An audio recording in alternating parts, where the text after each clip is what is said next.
قال الله تعالى في القرآن الكريم أعوذ بالله من الشيطان الرجيم يا أيها الذين آمنوا أطيعوا الله وأطيعوا الرسول وأولي الأمر منكم فإن تنازعتم في شيء فردوه إلى الله والرسول إن كنتم تؤمنون بالله واليوم الآخر ذلك خير وأحسن تأويلا. Shadaqallahul Azim.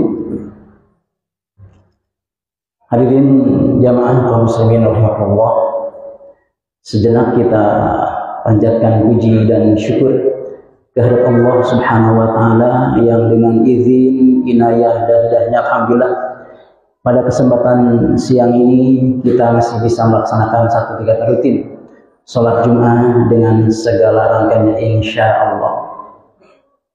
Salat dan salam semoga terlimpah curah pada junjungan alam Nabi kita Nabi Muhammad SAW, pada keluarganya, sahabatnya dan semua umatnya sampai akhir zaman termasuk kita. Amin ya Allah ya Rabbal Alamin. Jamaah kaum muslimin rahimahullah, di muqaddimah tadi khatib sampaikan salah satu ayat Al-Quran yaitu surah An-Nisa ayat 59. Dalam kesempatan yang singkat dan berharga ini, mari kita sejenak telah, sejenak tadabbur, sejenak merenungi, mendalami terkait dengan kandungan dari ayat tersebut. Jamaah sekalian, terkait dengan ayat itu tentu saja banyak hal yang bisa kita petik pelajaran dan peringatan buat kita, terutama dalam kerangka kita menghadapi hari-hari ke depan yang ingin lebih berkualitas, ingin lebih baik di hadapan Allah Subhanahu wa taala. Yang pertama, mengingatkan kepada kita dengan kalimat ya ayyuhalladzina amanu adalah seruan bagi kita, bagi orang-orang yang beriman.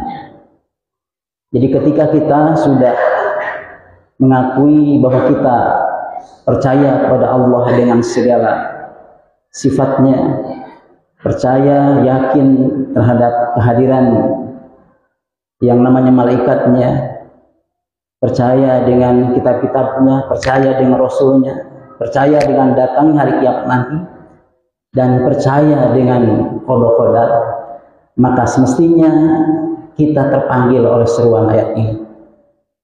Ini yang pertama.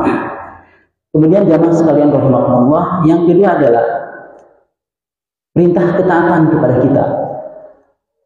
Sekali lagi, kita sebagai umat manusia, sebagai hamba Allah, sebagai orang yang beriman, ada 3 ketaatan sekurang-kurangnya disampaikan di sini secara tegas dan jelas.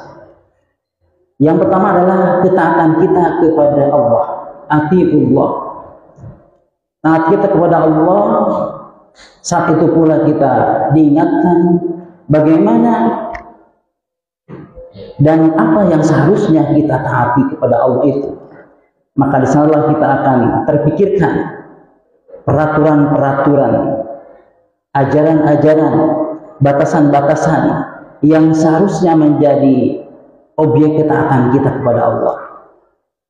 Maka dengan sendirinya ketika kita ingin taat kepada Allah, dalam kerangka kita melaksanakan seruan kepada yang beriman tadi, maka terbentanglah di sana peraturan-peraturan sekurang-kurangnya yang ada di dalam Al-Quranul Karim, dari mulai Al-Fatihah sampai An-Nas.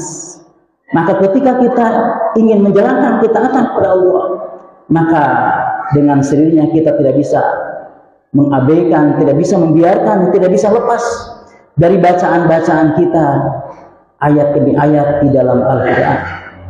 Bagaimana Al-Fatihah mengajarkan aturan-aturannya kepada kita, bagaimana Al-Baqarah mengajarkan di dalamnya tentang aturan-aturan kehidupan kita, bagaimana surat-surat yang lainnya termasuk yang terakhir An-Nas. Jamaah kaum muslimin rahimahumullah, oleh karena itu tidak ada waktu untuk kita sesungguhnya untuk berleha-leha, bersantai-santai, untuk membiarkan waktu itu terbuang begitu saja. Betapa banyak ayat dan keterangan yang harus kita baca, banyak keterangan yang harus kita lihat aturan-aturan itu. apa yang menjadi aturan Allah yang harus kita taati itu. Jangan-jangan aturan Allah banyak yang masih jauh dari pelaksanaan kita, jauh dari apa yang harusnya kita lakukan. Jamaah kaum muslimin Allah, itu dari ayatnya saja, dari teksnya saja, belum lagi kita melihat dari tafsirannya, dari pemahaman-pemahaman para ulama dan sebagainya. Maka mari kita yang pertama dalam rangka ketaatan kepada Allah, kita dekati lagi Al-Quran. Kita tidak lepas hari-hari kita dengan Al-Quran. Jamaah kaum muslimin Allah, kemudian yang kedua adalah ketaatan kepada Rasul, atiur Rasul. Ketika kita ingin menjalankan ketaatan kepada Rasul, di samping kita juga membaca Al-Quran adalah bagaimana juga membaca dan memahami serta mengamalkan ketaatan kita kepada sunnah Rasulnya, kepada sabda Rasul. Di sanalah terbentang juga bagaimana waktu kita untuk berbagi. Di samping kita membaca Al-Quran adalah bagaimana kita juga membaca sabda-sabdanya, membaca hadis, membaca kitab-kitab yang berkaitan dengan hadis-hadis Rasulullah. Belum lagi kalau kita bicara hadis, di sanalah terbentang juga pemilah-milahan. Di sana ada yang sahih, di sana ada yang hasan, di sana ada yang dhaif, di sana ada yang masyhur, di sana ada yang mutawatir, di sana ada yang ahad dan sebagainya. Maka juga betapa waktu kita ini sempit. Kalau kita ada keinginan untuk menjalankan ketaatan kepada Rasulullah, betapa kita menjadi orang yang tidak bijak ketika waktu terbuang. Sementara aturan-aturan Rasulullah di samping yang tersirat di dalam Al-Quran, betapa banyak aturan-aturan yang seharusnya kita pahami, kita amalkan di dalam sabda-sabda Rasulnya. Jamaah kaum muslimin, istilah pentingnya kaum muslimin terus untuk mengkaji dan menghaji di dalam kaitannya dengan kitab Rasulullah ataupun kitab hadis. Jamaah kaum muslimin, kemudian yang ketiga adalah ketaatan kepada ulil amri. Wa ulil amri minkum. Di dalam memahami kata ulil amri, para ahli tafsir tentu saja banyak memahami dengan pandangan yang macam-macam ataupun pandangan yang berbeda-beda. Antara lain disampaikan oleh seorang penafsir bahwa ulil amri itu sekurang-kurangnya ada dua yang dipahami. Ulil amri yang memiliki kekuasaan, artinya pemerintah. Ulil amri juga bisa dimaknai adalah ulama yang punya kekuatan di dalam memahami keagamaan. Dengan demikian, ketika kita bicara ketaatan kepada ulil amri di sinilah, maka ulama dan umara menjadi perhatian buat kita. Sejauh manakah juga peraturan-peraturan yang dibikin oleh pemerintah itu sesuai dengan yang seharusnya? Apakah juga apa yang disampaikan oleh para ulama itu sesuai dengan Quran dan hadis? Karena ternyata ketika bicara ulil amri itu, Al-Quran kalau kita kita teliti, kita simak dengan baik dan telaten, kalimatnya tidak menggunakan lagi kalimat akhir lagi, tapi langsung nempel kepada Allah dan Rasul.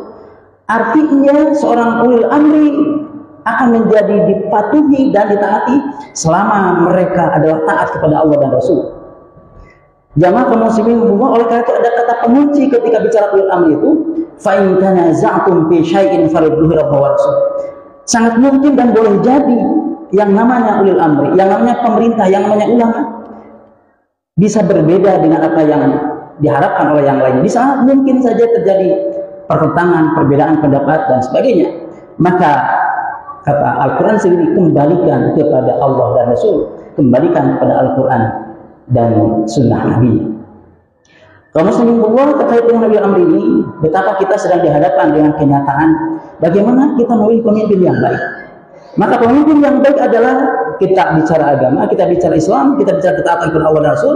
Maka bagaimana kriteria yang sesuai dengan aturan Al-Quran dan Rasulullah. Oleh karena itu jamaah kaum muslimin Allah, ada rahasia di balik tidak adanya kata ati'u ulil amri, atau tidak ada kalimat menggunakan ati'u lagi. Ini menggambarkan bahwa ketaatan kita kepada ulil itu ada batasan-batasannya. Batasannya yang paling utama adalah selama ulil amri itu adalah sesuai dengan kaidah-kaidah yang diajarkan oleh Allah dan Rasulnya.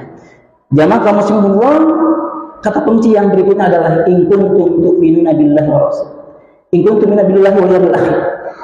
Selama itu dijalankan, maka di sana membuktikan kita iman kepada Allah dan Rasul. Sebaliknya kalau kita tidak taat kepada Allah dan Rasul dan juga tidak taat kepada ulul amri yang benar, ulul amri yang lurus, ulul amri yang istiqomah, maka tentu saja keimanannya dipertanyakan. Kaum muslimin Allah, maka yang terakhir dari ayat ini, Al-Nisa ayat 9, ada satu penegasan bahwa semua itu dalam kerangka ingin menjadi khairun dan menjadi ahsan. Dzalika khairu wa ahsanu ta'wila. Bagaimana agar akibat hidup kita ini, baik kehidupan di dunia ini yang kita jalani ataupun efek yang akan kita raih nanti di hari akhir akan berakibat yang utama dan lebih baik. Ketika kita ingin yang utama lebih baik, maka seruan di dalam ayat ini kita jalankan. Taat pada Allah dengan segala aturannya, taat pada Rasul dengan segala aturannya, dan taat kepada ulil amri, para ulama, para umara yang lurus sesuai dengan aturan Allah Rasul, kita taati juga, kita patuhi. Barakallahu li wa lakum.